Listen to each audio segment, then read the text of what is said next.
Hi everybody, this is Shamira Young from howtogetdreads.com. Today we're going to do a video podcast and it's going to be short, sweet, and to the point because my computer is actually tight on hard drive space. Ever since I started the podcast, I've been loading up all my free space with audio and video, so actually right after I do this I'm going to send it all to my external hard drive. But anyway, today I'm going to do a demonstration on just how to moisturize, how I moisturize my dreads. I get a lot of questions from people asking how to do basic things to dreads. You know, I get a common question people ask me is, how do you wash your dreads? I get that a lot from people who don't have dreads. And I've also gotten the question, how do you moisturize your dreads? Which to me it's really simple, but it's something not everyone understands, so I figured I'd make a quick video for this week's podcast. And I'm going to take off my shoes so I get comfortable. Now, once again, this is from howtogetdreads.com. Thank you for listening to the podcast. And I've had a lot of caffeine today, so I'm a little hyper. This is what I use to moisturize my dreads. This is Nutiva coconut oil. It's organic, extra virgin. I've actually used different brands of coconut oil, and really the main thing I look for, as long as it says organic, extra virgin, I'm good. Quick note here, if you have very soft or straight hair, you may want to use something different than coconut oil. A lot of people use jojoba oil. Some people use olive oil and they'll mix some essential oils with it. Lavender is a good one. Although, quick note, if you mix in lavender oil, essential, really any kind of essential oil, never use it undiluted. You want to just mix a few drops with whatever carrier oil you're using. So for example, and I've done this, I've mixed lavender essential oil with coconut oil. So for example, I'll put some coconut oil in a little container like this. I actually got this from Meijer. If you're not in Michigan, you may not have heard of Meijer, but it's just a basic grocery store. And this thing cost me maybe 99 cents, $1.50. And so I'll have my big coconut oil container, and I'll transfer some of it to this little container, and I'll keep this in the kitchen and this in the bathroom because I also mix this into my smoothies. A million different things you can use with coconut oil. Hair, skin, you can ingest it. I do like everything with it. So I put some, set this over there. I put some coconut oil in this container, and I would mix in maybe a container this size. I've done maybe 3 or 4 drops of lavender essential oil. But there are many different essential oils you can use, like I mentioned.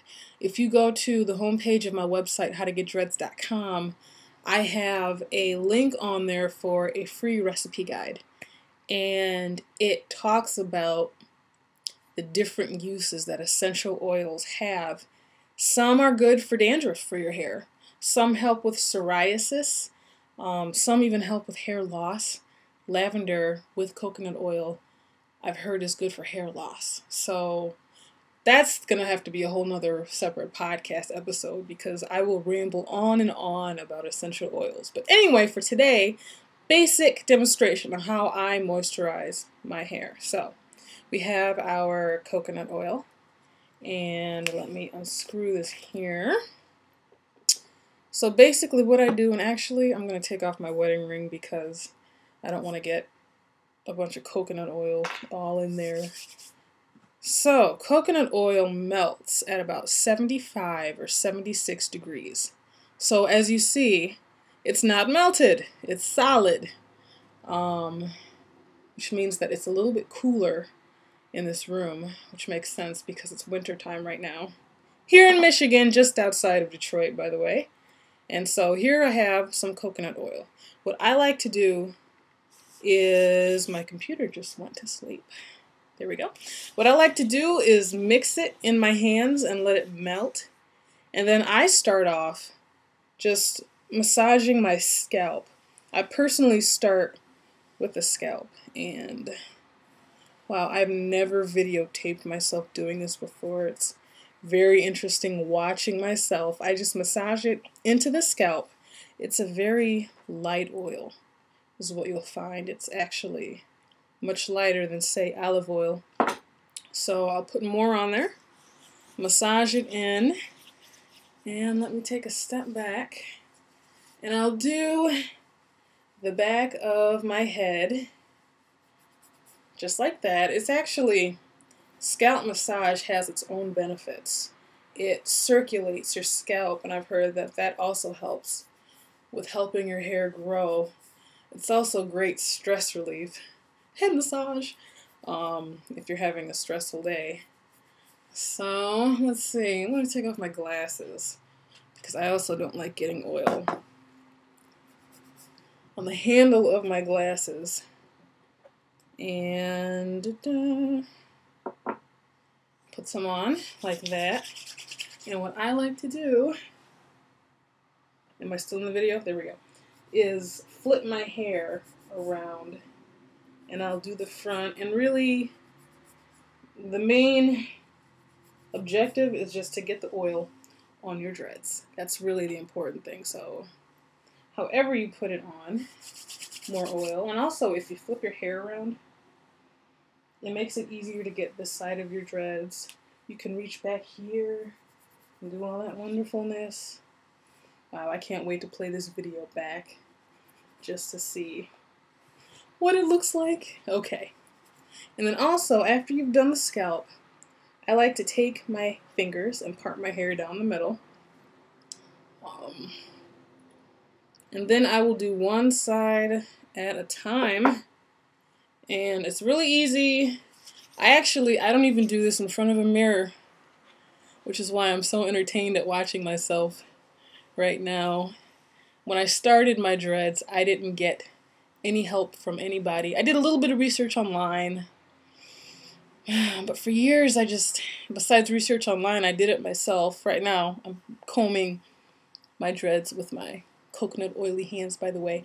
And when you're doing your dreads yourself, one thing you really get used to is knowing how your dreads feel without using a mirror. So actually, most of what I do, I don't even use a mirror. If I tighten my dreads, this is going to be another podcast sneak preview. Quick tightening method. I do this. I don't use a mirror. I just know what each dread feels like. Each dread does have its own personality, by the way. And if you take your fingers and run it down the dread, it's like each dread tells a story. I'm serious. So, I've had too much coffee. Alright, on to the other side. Good old coconut oil. It melts in like 2 seconds. So now I will do this side, and I'm just running my fingers through it. And even with my glasses off, I can see I'm kind of fuzzy up here. So I definitely need to do some tightening up there. I'll have to make sure to record that. But yeah, that's basically it. And like I said, coconut oil has a million benefits to it. Even beyond moisturizing, it helps your scalp. I had a perm up until the age of 17, and so it definitely fried some of my edges. Good old perm. So my edges for years, actually as long as I can remember, have not been the thickest. And coconut oil is just good for keeping your edges nice and moisturized. So there was something else I was going to say. I can't even remember. Wow. Anyway, there you have it. I guess one last thing that I sometimes do. Because personally I have a tendency to neglect the end of my dreads, so I will just put some on the ends especially, and there we go. There you have your demonstration. There will be more videos to come. This podcast is a mix of videos and audio. Audio is easier for me to do because I can, still be in my pajamas and you all don't know because it's audio, but with video, it takes a little more preparation. But there you have it. My hair is nice and happy and oiled. How often you do it is up to you. It's up to your hair. Some people have drier hair than others. My hair can get pretty dry. And also race matters too. I mean, if you're black, you may find that your hair gets drier. And winter, depending on what time of year it is, that matters too. In the winter, I will oil my dreads maybe every other day or so. It depends. Also depends on what kind of moisturizer I use. So completely up to you. There you have it. Happy, moisturized dreadlocks. So that has been the podcast. Thank you for watching. And again, go to howtogetdreads.com, the homepage. There's a link that has the free natural hair care recipe guide. And it's been really cool to see people downloading that. So you can go pick up yours. All I need is your first name and your email address. And it is yours for free. That has been the podcast. Let me check my notes to make sure I didn't forget anything. No, that's it. So until next time, y'all take care. Thank you.